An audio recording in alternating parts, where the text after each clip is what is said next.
From Studio A in Texas, it's hour number 2 of the All Things Automotive Car Show in Wheel Time. Just ahead, we continue our discussion about trailering. And our new car showroom is the Mercedes-Benz Metris. I'll take you for a ride, and then after that, we'll talk with a Mercedes-Benz person to talk about a little addition onto the Metris. Okay. That I think that you'll really enjoy because it's camping season. I'll just leave it at that. Also later, our Jeep Trails feature, along with the stories making auto news headlines this week. All that and more just ahead in this portion of In Wheel Time, the car show. Together with Mike out of this world, Mars, over Howdy, there. Mom. And with King Conrad DeLong. I'm Don Armstrong. Glad that you could join us, and thank you very much. We appreciate you taking the time out of your day to join us. And a reminder that next week, our show moves to 10 to noon. Yay us. Saturday mornings. Sad for you. What time are you going to have to crawl out of bed? I haven't figured that out yet. Okay.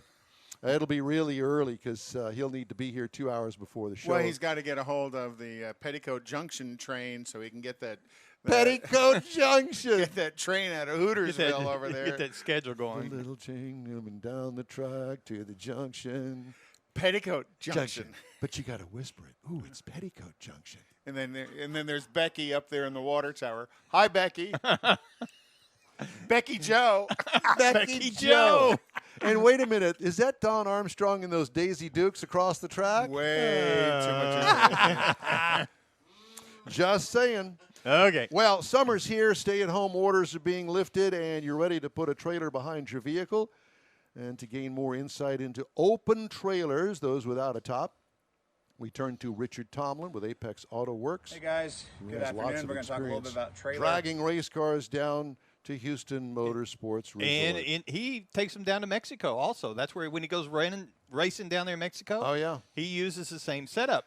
And what happened was we were talking about open trailers because years ago, we would go out to Porter.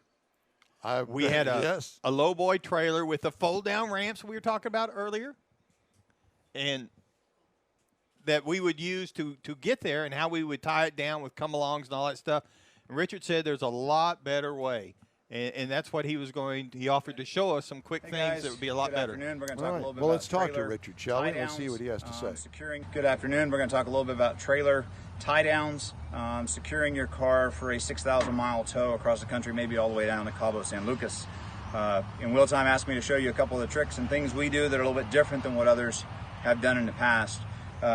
First point I'm going to show you is most people, I think, where mistakes are made is we tie cars down using tie-down points. Now, those are made for the manufacturer and used for numerous things. What we have found is that by tying those down, what we're actually doing is compressing the suspension. Well, on a race car, you start compressing that suspension, the stiffer springs. We've actually had them break the twist hooks on our tie-downs before. So if you've got the ability to tie down on a wheel, you do, and everybody says, well, how do you fit this through the wheel? You don't, okay? What we actually do, we have dual D-rings up front. We lay the first one in, we let gravity help us hold it in place. We bring the strap below the wheel, and if your car's on the trailer, you got to reach around the back, but all we do is we come through at about the 730 mark. This way we're not actually pulling the wheel forward, we're actually pulling down a little bit. You don't want to be too high because it's not going to actually work. So about 730, pull through, make sure you're not on the valve stem, guys, because I don't know who did that once, but yeah, it's probably me. But it happens, they'll pull your valve stem off. Come back to your next one, lace through, and this is just a little tip for tying it down. Come through, pull it somewhat tight. You want to have at least one full wrap around this ratchet before you start getting tight on the wheel. And now we're one full lap around. We normally wouldn't have the wheel chock here, we'd have the car. We'll go in a second. So as you tighten it up, make your lap around. The next thing I'll go over is the tail that you're left with. So here's what we do with our tails. We fold them small, and then basically we take masking tape and we secure this right here. You don't have to worry about it flopping down the road. And it secures everything in place. So once you get down the road, if you've got to make another click to tighten it up, you can. This is the most critical thing people miss, is this is actually not locked at this point. The way you lock these is you actually pull this down. Oh, got a half lock. Okay. Pull this release back and lock it. This is a locked position where it will not come undone. If you don't have it in this position, the tie down will actually come loose under load. The wheel chock we were using in place of our e-brake. Next thing I'll say is most of your cars that we race are manual transmissions. Make sure you never tow a car when it's in gear. If it's an automatic car, of course, it's going to be in park because it's set up for that, but always set the e-brake. That is what's going to locate your car on the trailer. But the manuals, some people like tow them in gear, but you'll actually get that first gear chatter. This is a traditional way we've been tying them down. This car trailer has had probably over 300 cars towed on it. This setup was made for a Miata, but we've used it for hundreds and hundreds of cars. Another way we're doing it, which you will see on all your semis and car haulers down the road, is what we call basket, tire baskets. They actually come over the top. This was something that Lance here at the shop came up with. Used basically a C-channel U-bolt, flat piece of metal below, measured his distance for the wheels apart, hook the strap, runs over the wheel, comes down to the front. He's got another D-ring or a U-shaped ring here, and it runs back to a traditional D-ring on the back. Again, this allows you a clean, neat setup. This one is specifically for one vehicle, front and rear. So it's a little bit different than what we have on the blue trailer, but just two different ways of setting things up. Last thing I will show you guys real quick is the winches. So you'll notice this winch is set up in the middle, and this winch is set up off to the right-hand side a little bit. Well, the reason we do that is when you're towing a car on a trailer, your tow hooks are always off to the left, off to the right. So what happens when you have one in the center like that, it ends up getting bird nested quite a bit. So tune in to our podcast, Hose, Clamps, and Zip Ties. We talk about trailer towing a lot on there. We've broken a lot of things. And shoot us an email or question, ApexAutoworksTX@gmail.com. By time were all drug up there on an open trailer. Most of them had tires and wheels at the front of the trailer, raised up so you could actually slide the nose of the car up underneath that. Right. That went with all sorts of racing, not only just drag racing, but but that was track. Anybody that was racing cars, that's kind of what they had to deal with because that's just where it was. Well, it was the least expensive trailer you could get. And we wanted to spend our money on the cars. Right. I mean, we blew up an engine every time we went to Porter. You know, big block Chevys, I mean, we just couldn't, 396s, 427s, we couldn't make them stay together. They were boat anchors. Yeah, well, you were probably trying to, run 7,000 RPM out of those the stock crankshafts with two the guys, Larry Netterville, our friend there, he was running a Chevy 2 with a small block Chevy in it. He would tunnel ram, 2.4s. He was shifting at $8,000, small block Chevy. Yeah, but small blocks are designed to take a little bit more. And the big blocks didn't take that. No. Yeah, because there's a lot more mass you're trying to move around inside there. Yeah, you got to have some. We were running Muncie 4-speeds with aluminum housings and stuff. We would just on thin things. Maybe that's what we should do. We could maybe have some sort of nostalgia day, and we could talk about the way that it used to be. What was that? Do we want to try this one more time? Just go ahead. If it starts, then I need sound from there. Hey guys, good afternoon. We're going to talk a little bit about trailer tie downs, securing your car for a 6,000 mile tow across the country, maybe all the way down. It's the first time we've tried this, but we need to do something different next time. It clearly doesn't work. We need to do the recording from here, not on the thing. Well, we don't want to get into. We're not trying to show our underpants here. We're just trying to be new technology. Well, that's a first for you, Don. I'm not wearing any underpants. That's why we don't want you to show it. Thank you. I'm not wearing any clothes, actually, underneath the table here. Yeah, but when we used to go to Porter from over there. You just ignored that, didn't you? Yes, I did. It was like a convoy. We would take 3 and 4 cars at a time, and we would have a van and barbecue pits. Because out there at Porter, you could set up underneath the trees. Everybody did. Yeah, and it was. Did they even have a hot dog stand out there? I remember getting soda waters. No, we had to go down. We had to go into Porter itself to find spark plugs one time because we couldn't. We needed a new set of plugs for one of the cars that was running rich. You just cook your hot dog. You stick it down there between the headers. Yeah. And then back the vehicles. I'm joking. No, I'm serious. It's a heart attack. You could back up to the fence and just watch the cars to where you could see from the launch to see the return road. The cars came right. It was wonderful. We didn't get there that early to find a place along the fence where you could park the car and sit on the hood and watch the cars go by.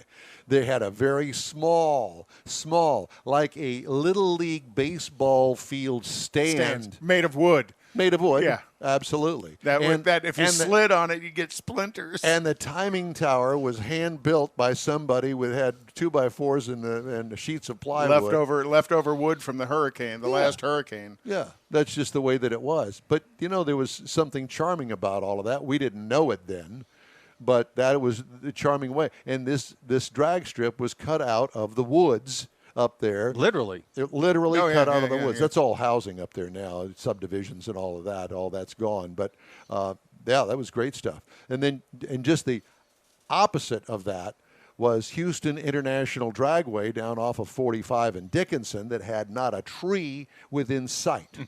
It was wide open. But that was built in a swamp. It wasn't a swamp. It was right off the freeway. As a matter of fact, if you go down to Dickinson and you see the Walmart over there on the northbound side, I believe that was the finish line. Okay. Yeah, because it kind of went at an angle off of the highway. Mm-hmm. Yeah, and all of that clearly is built up. And now if you want to do a little drag racing, you can go out to Baytown. They do Friday night street nights. Saturday and Sunday, you can go over to Houston Motorsports Park, and they do 8th mile stuff. Baytown still does the quarter mile. Houston Motorsports Park is all about 8th mile. And I don't think that it's any secret while we're talking about drag racing. I don't think that's really any secret any longer. We're going to have Seth on to talk about. But I think that the current facility over there at Baytown, its days are numbered, and they're going to move the drag strip up there near Dayton, which is near Crosby, out in that area. 90, Liberty, Dayton, all that. Yeah, up there off of 90 and 99. And it's That's a wide, no, not really. I mean, it's a much nicer area. It's wide open out there, freeway accessible. Just makes more sense. Because that area where the drag strip is now over there in Baytown, it is all becoming these massive, huge Amazon-like warehouses. Industrial parks. Yeah, industrial park over there. Well, and then the housing and stuff on down towards Cove. All those houses are working their way up. Yeah, and they're going to fuss because they're going to hear the drag they already races, are. Yeah. But it doesn't matter where they go. When the nitro cars come, you can hear them about a mile away. And speaking of trailering, civilization catches up with those 18-wheelers are absolute miracles on wheels. Oh my gosh, they're wonderful. When back when Oldsmobile was involved, we had a lot of relationships with all of the pro stock drivers when they were running all those Oldsmobiles. So we'd go and we'd wear our Oldsmobile clothes and our hats and stuff. We get invited into all their trailers.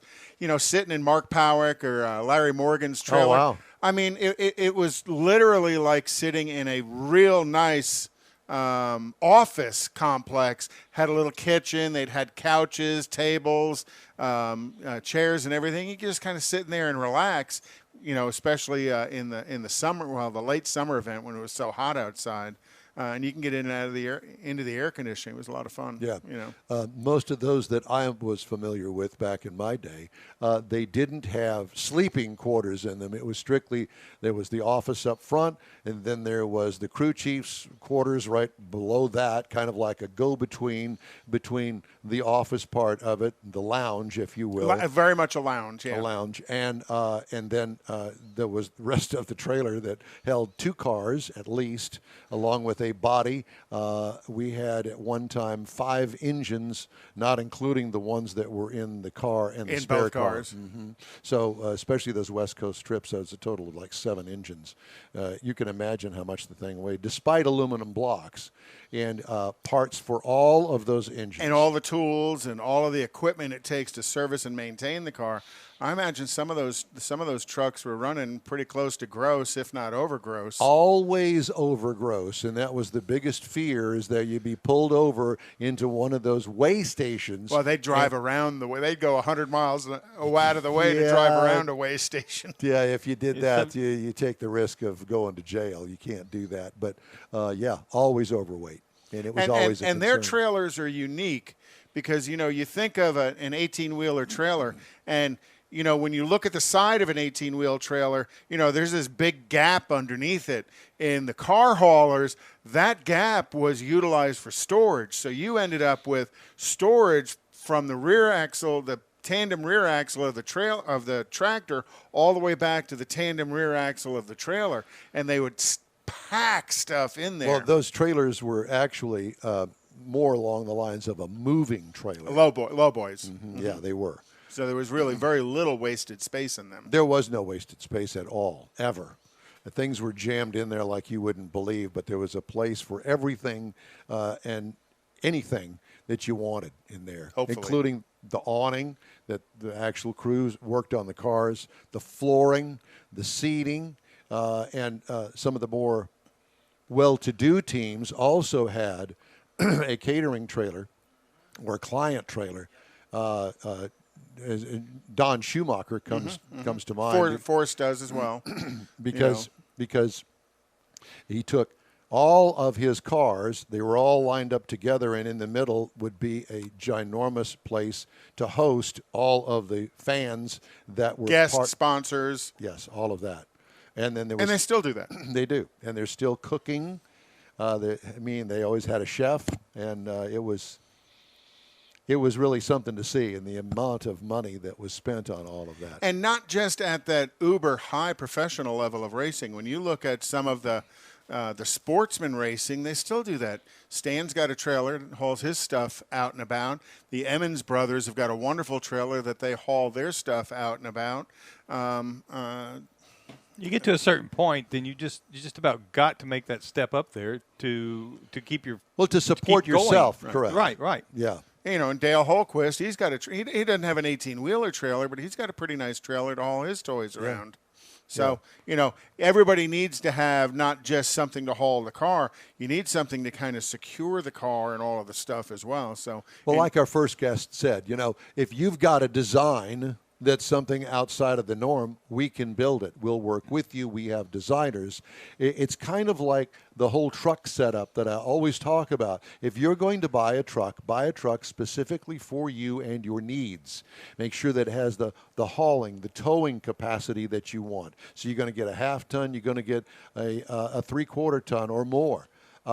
And not only that, but all of the options that go along with it. Do you want the trailer backing stuff? Do you want air ride the storage suspension? in the back? Do you want the lift kits? Do you want the wheels and tires? Right. The boosted stereo? And axle ratios.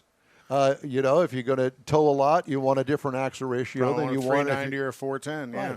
So those trailers are very much like that. So at any rate, well, we filled all that time, didn't we? Yeah. And Randy, coming up, when we talked to Randy Borcherding, the modular aspect, he's going to have some interesting things to say about that. Yeah. Well, I think his is more built around a living quarters that can haul a car. Modular concept, the way he's got everything laid out and the way he's done it. They've done some additional stuff to that. Well, we're going to talk to Randy. Here's a car hauler right here. Let me see that.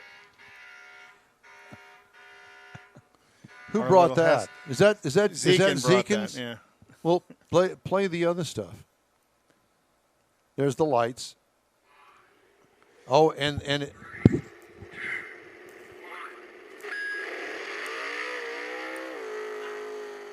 sounds like he lost traction right there at the start. the revs kind of jumped up a little bit and then came back down. These are grown men doing this. Their toys, playing with their toys. Yeah. I actually have some as well, but they're. Well, if you look at the other shot, you can see some of them. Well, yes, there's some up there, but I've also got my 1950s ladder truck, and we also have the. Were those yours when you were a little kid? Yeah, I bought those with my allowance, 50 cents a week at the toy store. I've got more of them in the back there. Well, we could talk about that sometime. Okay. Yeah. So I guess my passion for vehicles. It's a lifetime affair. Oh, absolutely. So is mine. As long as I can remember, I've been into cars. Okay. Reminder that you out there can stay in touch with us all week long by following us on Facebook, Twitter, and Instagram, and through InWheelTime.com. Next week, don't forget, moving to a new time, 10 to noon, and we hope that you'll join us live on your favorite streaming service and social media channels as well. This is the In Wheel Time Car Show. Back after this. Much. I once sat for 3 hours in the cold rain to watch her soccer team lose by 18 goals. I love my kids so much, I once used a tube to suck snot out of her stuffed nose at 3 a.m. You win. Love your kids? Love them enough to make sure they're in the right car seat. From toddlers to tweens, visit nhtsa.gov/the-right-seat to find the right seat for their age and size. Keep them safe. Visit nhtsa.gov/the-right-seat. Brought to you by the National Highway Traffic Safety Administration and the Ad Council. A social distancing tip. While the CDC urges you to avoid close contact, like hugging or shaking hands, there are other non-physical ways to say hello. Wave, wink, use sign language, salute, smile, give the peace sign, throw up an air high five, do jazz hands. Remember, stay a minimum of 6 feet or 2 arms length away from others and stay home if you can. For more info, visit coronavirus.gov. Let's all do our part because we're all #AloneTogether. Brought to you by the Ad Council.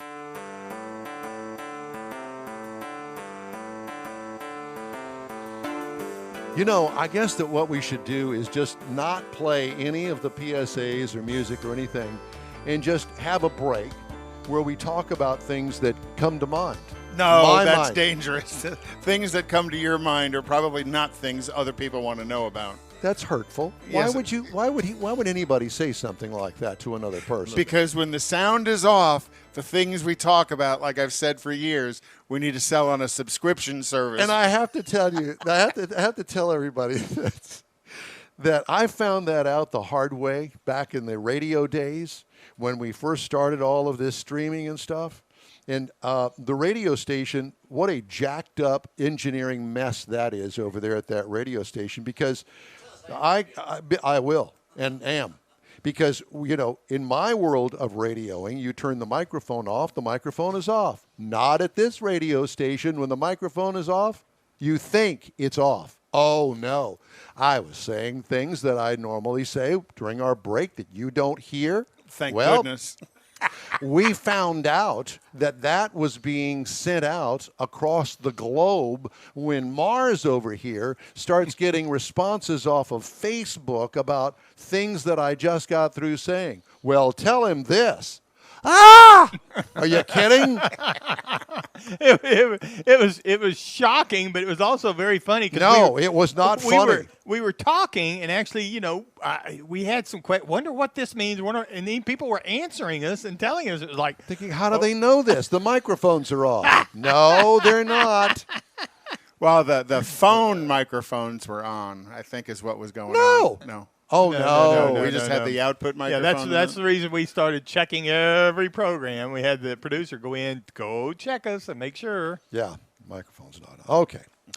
I'm not even going to go through all the stuff that I normally would go through. We're just going to get right to the car review, the 2019 Mercedes-Benz Metris. 3 models, the Worker, like the Worker Bee, the Worker, the Cargo, and the Passenger. I got to drive the Cargo 135 WB. That's a 135-inch wheelbase. That's I don't know what WB. I assume that's wheelbase. Is that what it is? Wheelbase. Imagine. I was going to say wide body. Because no, I'm the wide body. I don't think that was a wide body. Understood. Okay, so 135-inch wheelbase. This is called a special purpose vehicle. In our mode, it would be a van, a cargo van. 8 passengers in the passenger model. It's capable of providing. It has 2 versions of the cargo configuration. Exterior model changes from last year, none. First introduced in 2016. I have never heard of it before. Where have I been living? Under a rock? Apparently so. Exterior features, our cargo body had body color panels where the side windows would be. In a passenger van, has the typical Mercedes-Benz grille. You can't miss the fact that it is a Mercedes-Benz. Right. It's got the 3-pointed star. The Cargo, the painted bumpers are an option in the Cargo version. Otherwise, it doesn't have painted bumpers. Just black. Yeah, black. Dual side doors, that's an option to allow more versatility in the upfit. What I liked about it, the Mercedes-Benz look about the exterior. Mm-hmm. The size of it fits between a compact, like the Transit Connect, and a full-size van. Like the Sprinter, which is the Mercedes big so van. it's very different. In it has no competition, really. Yeah, I when I saw it, I would say this is more if people remember the Chevy Astro, GMC Safari. Kind of like that, yeah. Safari size, kind of a mid-size van as opposed Interior to a compact. highlights, center dash pad holds the infotainment and HVAC controls, convenient storage throughout the front cabin, a stock-mounted cruise control, which was very easy to use, and I like that a lot. Cup holders on the top of the dash. I guess that's what they are. Little round circles. I think you could put you a little coffee up there if that's what you wanted goldfish. to do. Or goldfish. You could do that, too. As long as it had the thing that kind of fit down into it. Whatever.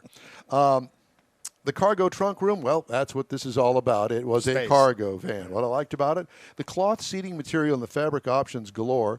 I also like the option packages. You can find or order specific to fit your needs, kind of like a truck. 2.0 liter inline four with a turbo, turns out 208 horsepower, which is a lot because it runs through a 7-speed automatic transmission, 250 pound-feet of torque. By the way, that transmission has 3 modes in it: comfort, eco, and manual shift. I thought it was manual shift. That's interesting. I guess if you're hauling a big load. Tow rating 5,000 pounds. Payload 2,425 pounds. That's a lot. That's actually pretty good for a little 4-cylinder. Yeah, exactly.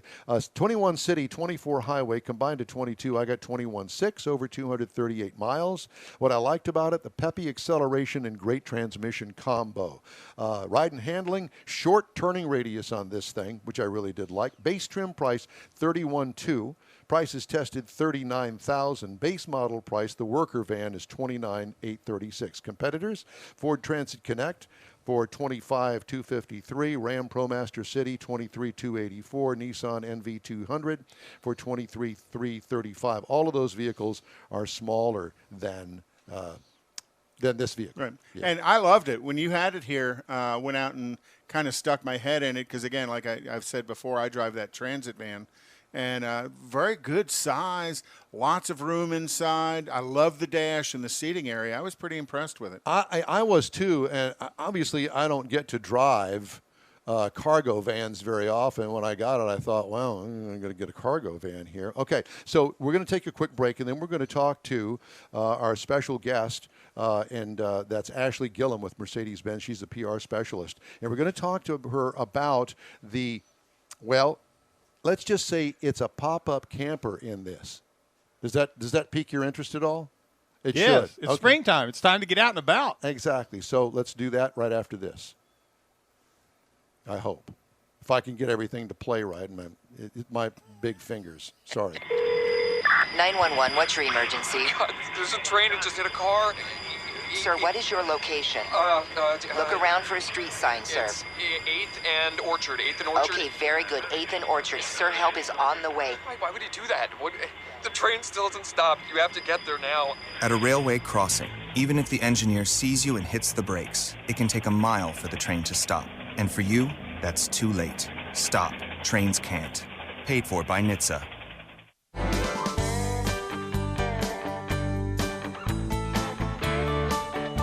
Let's just get right to it, shall we? Ashley Gilliam with Mercedes-Benz. Hey, it's good to see you. Thank you so much for joining us today. This has been a date that we have set up for, it seems like weeks, hasn't it been? I know. I know. Well, hey, thanks so much. And she sent me some stuff just yesterday, I think it was. Yes. And I am so excited about this. It's basically a first new, modern, practical pop-top camper van based on this particular van, the Metris. And I'm so excited. When I saw it, I thought, well, not to talk about competitors, but I thought about the Vanagon, the Westphalia Vanagon from VW, back in your grandfather's age, okay? I just had to go there. So he means his age. My age, absolutely. New camper van built by a special company, contractor to Mercedes-Benz, and they're in partnership with a company called Peace Vans. Perfect. Peace. Peace, brother. Yeah. So I'm going to let you kind of explain this. It's got an elevated roof that obviously collapses, a cloth-type side to it, so you can stand up in it. But it's got a lot of other things going on for it as well. So tell us about it. So I'm really excited about this product. We actually introduced it this past February at Chicago Auto Show, and people have just shown a ton of interest in this, especially now, as people are looking for kind of an alternative vacation option. This is a great tool for that, avoiding getting on planes and kind of getting away from people. The great thing about this too is, as you know, with the Metris, it's fully garageable. So you can drive this Monday through Friday. It has seating for 5, sleeping for 4. And then on Friday, once 5 o'clock hits, you can take it out to your favorite camping site, to the beach, wherever you want to go. And it's a vacation in a car. Did you happen to put together some pictures for us of it? I absolutely did, and I'll share my screen for those now. Good, because I think when you see this, you're going to go, "Oh wow, I remember those," and I would imagine that this is certainly a vehicle that I think that a lot of families would be interested in, because you're not going to spend a bajillion dollars on a full-size motorhome, because that's what this is. It's small enough you can put it in the garage, as she mentioned, but you can also have good gas mileage, and you can use it during the week. Am I right? Absolutely. Yeah. I think that's one of the major benefits here, again, is just that you can drive this Monday through Friday to work, picking the kids up from soccer practice. Obviously, there's lots of cargo space involved. And then, as I said before, just take it along with you. So I'm going to share this. Yeah, try it again. My bad. I think I'm set now. Yep. There you go. There it is. Oh, wow. Yeah. Perfect. Yeah. So. All right. So let me make this full screen. So you can see here, it has the pop top. It has an optional roof rack. So you see they got the surfboards up there. You got the bike racks here in the back, but it is very much still true to just being the Metris. Well, and what a great little vehicle. I love the 200 horsepower turbocharged engine. There is no turbo lag whatsoever, and the 7-speed automatic transmission makes it feel like it's even got more horsepower than that. Oh, yeah. So is this something that you buy a Metris and send off to get upfitted, or is this going to be something that the dealer... This is the first time we've done it all through Mercedes-Benz. So the really cool thing about this is that the warranty still applies. So that's a 3-year, 36,000 warranty, because usually if you buy it and take it to an aftermarket shop to get it upfitted, the warranty, all that goes away. Yes, exactly. And while you run through the pictures there, I wanted to mention to everybody it has options including off-grid power and integrated solar panels. Oh, wow. Yeah. Upgraded audio navigation features. Can be wrapped in any one of 200 available colors. 8-foot awning for shade and rain protection. I love the awning. I can see that in the picture. Yeah, you can see that here, absolutely. Mosquito bug screens for the rear hatch and sliding doors. Tent that quickly attaches to the rear lift gate for added space and privacy.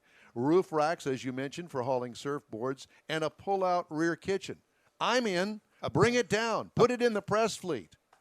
Pull-out rear kitchen. We're working on it now. It's on the East Coast, so it'll come to your side soon enough. We're so excited. So what do we do? Do you have to go to the Mercedes-Benz dealer? So you go to your local Mercedes-Benz Vans dealer, and what they do is they go ahead and set up your order, any customization options you want, and they send that to our master upfitter partner, Driverge. And so they're actually based in Charleston. So our factory is in Charleston as well. So they're just kind of putting the mattresses over to them, makes it really simple, and they work with you individually on your timeline. So they're able to update you, and they said the turnaround time is about 2 weeks. Oh, that's not bad at all. No. They have everything up and running. Yeah, so and it's delivered through the dealer. Correct. So everything, all of this upfit can be put into the basic financing that you're doing for the vehicle as well. Exactly. Well, that's smart. Yeah. Do you have an MSRP starting price for this thing? Not finalized, but it will be in the low $70K range. Wow. Fully upfitted. Well, I mean, that's for an RV. I mean, you're talking about an RV that you can drive daily, not just something that you got to build a special garage for and park on the side of the house. Absolutely. I'm in. I'm all in. Yeah, absolutely. And that you can use for your daily life and not just use for your road trips. Yeah, you send it down here, and we'll take it out to the beach just like here, and we'll get you some. No, you take it to the beach. I'm going to take it to the forest. Pictures. Okay. Well, the other thing about this is when it's all contracted and packed up, it fits in your garage. Many of these other things, you got to build some kind of an awning or something out in your side yard, and some places aren't going to allow you to do that. And have another lot next door. Right, or pay for it in a storage unit. This is something you can park in the garage. See, you got a fire pit and everything. This is what I'm talking about. I don't see an ice this cooler, is but with that's the top down, so you can really see that it is still a true Metris van. And I have some photos of the interior here too. So a cool feature is that the 2 front seats swivel 180 degrees. And there's actually a standard table as well that sits under the back seat. And you just pull that out and you can have a meal, you can play cards, but it creates a nice little kind of living room feel of an area. So you see back here, this is the bed folded down. And the size of this bed is between a full and a queen size. So it's actually pretty large here. But once you're driving, obviously you flip the seats back forward and you can lift that up and you can fit 3 people on that bench back there. I love this. I love the swivel front seats. That's cool. Yeah. What am you showing here? Is this the tent for the back? Yes. So this is the pop top. Oh, this is the pop top. The pop top. Yes. So this is a twin size bed up here. It's a 2-inch memory foam mattress. You see you got the 3 windows here, so you have a nice view as you're camping out. You also have little USB ports right here and here in the corners. And so there's actually a second battery that comes standard on the Metris that helps you to power your devices or anything else you need. Ash, I got to ask you a question.